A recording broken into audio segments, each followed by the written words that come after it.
Assalamualaikum warahmatullahi wabarakatuh. Nama saya Yana dengan NIM 190203. Di sini saya akan menjelaskan hasil UTS saya, yaitu tentang metode Hepula mata kuliah JST, tentang pengenalan pola.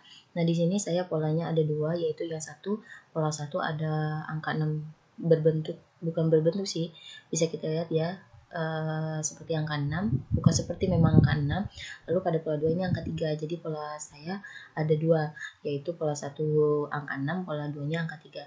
Nah, dari pola ini bisa kita presentasikan dalam jaringan seperti ini.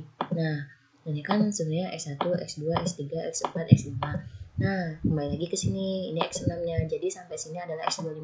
Maka kita tulis menyamping seperti ini cara penulisannya sampai X25. Kita presentasikan. Nah, yang pada pola 2 kita letakkan di pola kedua juga. Nah, jadi kita tuliskan pola ini berdasarkan urutan. Nah, urutan seperti ini.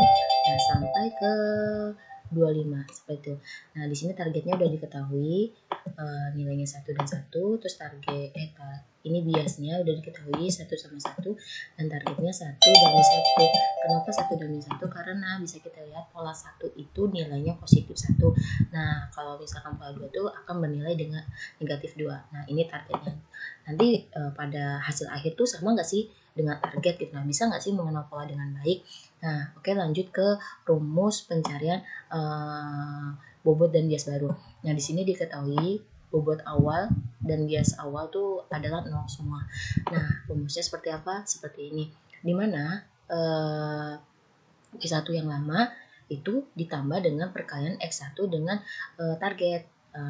Karena kita merupakan pada data ke-1 atau pola ke-1, ya otomatis yang kita gunakan adalah X1 yang berada di pola 1, dan seterusnya X2-nya, X3-nya, pokoknya menggunakan yang ada di pola 1.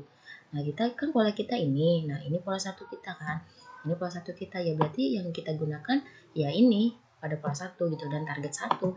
Jadi perkaliannya yaitu yang W1 lama ditambah dengan perkalian X1 dikali target. Nah, hasilnya seperti ini. Nah, agar mempermudah kita pada rumus, ya pencariannya itu sama saja, cuman pada Excel ini kita agar dipermudah, ini kita F4 karena targetnya kan sama nilainya yang akan kita kalikan, hanya saja yang berbeda X2 dan W2 nya kan tetap W2 lama. Nah, jadi ya kita tarik aja, hasilnya seperti ini. Nah, sampai B. Nah, inilah hasilnya. Lalu ya kita kopikan.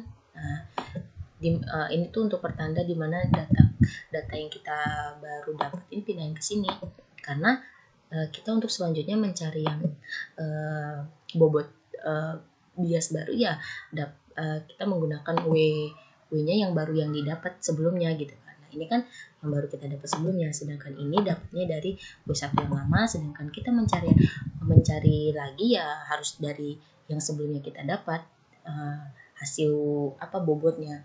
Nah, yang kita dapatkan tadi nih, misalkan W1 kan dapatnya tadi 1 kan. Nah, jadi ya otomatis kita menggunakan W1-nya nilainya yang 1 itu. Nah, jadi pada pola kedua kita mencarinya dengan W1 bobot yang sebelumnya yang habis kita cari tadi ditambah dengan perkalian pola kedua. Nah, perkalian pola kedua tuh ya X1-nya ini, tapi dia di baris 2 karena pola 2 ya. Jadi inilah yang kita pakai. Sampai sini. Nah, jadi itulah. Nah, dan targetnya pun dikali dengan yang pola kedua dong. Nah, seperti 1 ini ya dengan 1 tadi kan, pola 1. Nah, kalau misalkan kita ke pola 2, mencari yang pola 2 ya berarti menggunakan targetnya yang -1 gitu kan, yang sejajar. Nah, kita tarik seperti ini. Nah, hasilnya seperti ini. Ini juga. Nah, terus bagaimana sih mencari rumusnya ini? Nah, kita mencari rumusnya ini yaitu menggunakan bias baru. Nah, ini bias baru kita. Ini bias baru dan akhir ya. Rumusnya tuh bias baru akhir ditambah dengan perkalian X1 dengan W1. Nah, karena kita mencari pada pola ke-1, ada pola ke-1 nih kan, data ke-1 atau pola ke-1, ya otomatis kita menggunakan X1-nya dengan pola dengan pola 1 dong. Nah, seperti ini X1 ya ini nilainya, bukan pola 1, ya otomatis X1 nilai pada pola 1 ini. pada pola 1 nilai X2-nya ini gitu.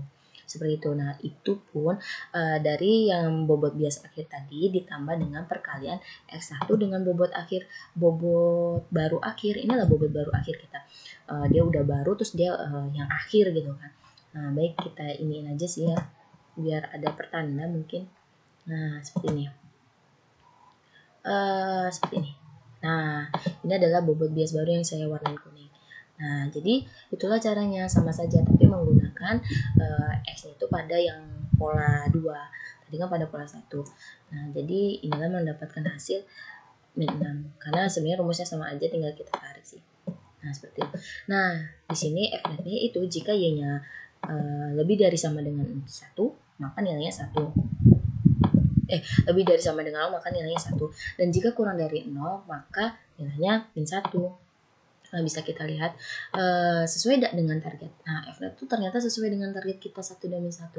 Nah, kenapa 1? Nah, kan tadi udah dibilang pola 1 itu mengenal nilai 1 dan pola 2 itu bernilai min 1. Nah, jika pola 1 kita bernilai 1 berarti benar kan? Maksudnya dia bisa mengenal pola dengan baik. Nah, pada pola kedua, ini pola kedua ya. Ini pola kedua yang saya warnain. Nah, dia menghasilkan nilai min 1 gitu kan. Ya berarti otomatis dia mengenal pola dengan baik kan. Karena kan tadi pola 2 tuh positif nilai, maksudnya pasti nilainya tuh min 1. Nah, jadi nilainya min 1. Nah, baik kesimpulannya yaitu pada pola 1 dapat mengenal pola dengan baik yaitu pola angka 6, lalu begitupun pola kedua mengenal pola dengan baik yaitu pola angka 3. Baik, mungkin itu saja yang dapat saya jelaskan. Kurang lebihnya saya mohon maaf. Saya akhiri. Wassalamualaikum warahmatullahi wabarakatuh.